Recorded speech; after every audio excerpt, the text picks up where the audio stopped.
guys, today's video is going to be a book review of Afterworlds by Scott Westerfeld. Afterworlds is a dual story, swapping chapter by chapter between the story of Lizzie, a young woman who should have died in a terrorist attack, but instead discovered that she was a psychopomp or soul guide, basically a sort of bridge between the living and the dead. The other half of the story is from Darcy, who wrote a book in basically NaNoWriMo called Afterworlds, and basically she wrote Lizzie's story.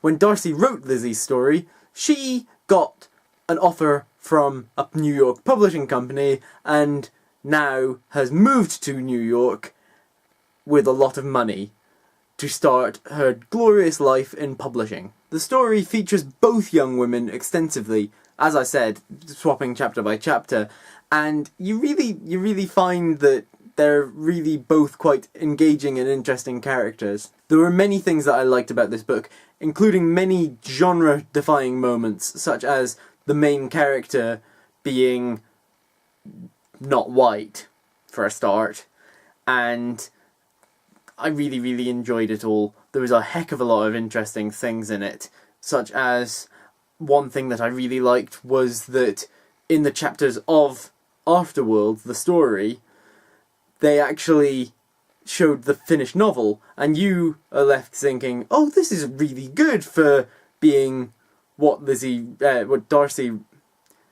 You're left thinking, this is really good for what Darcy's done on her first NaNoWriMo thing.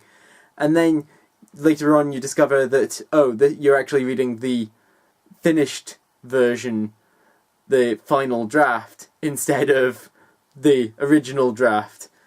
And it makes it a bit different. It gives you a different perspective on it. Oh, that's it changed from what it used to be. And so you just see the finished version, and you assume that that's what's fine. So you just see the finished version, and you assume that that's what you'd been getting in the first place, and then you do get the rest of it at the end, sort of thing.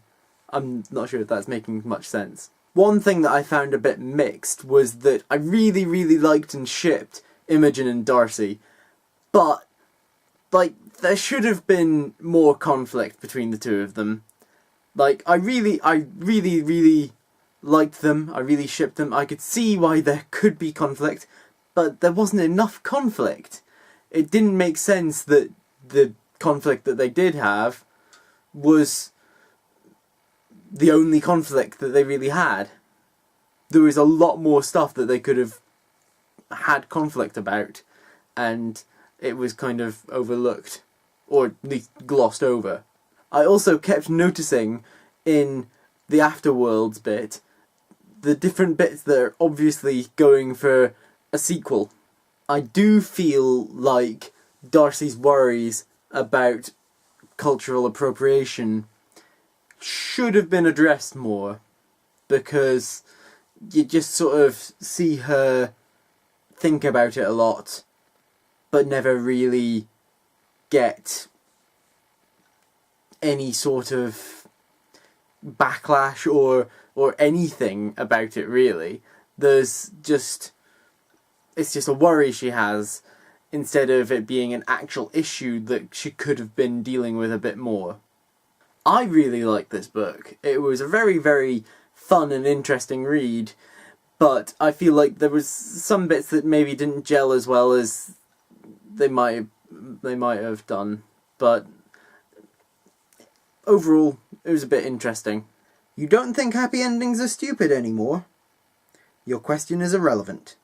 This isn't the end. How can I top that ending? I hope that you enjoyed this video and that you remember to like and share it and subscribe to my channel. Click on the thumbnails above to see other videos by me, including the free comic book day haul that I did, and the rest of my MTV playlist. Bye!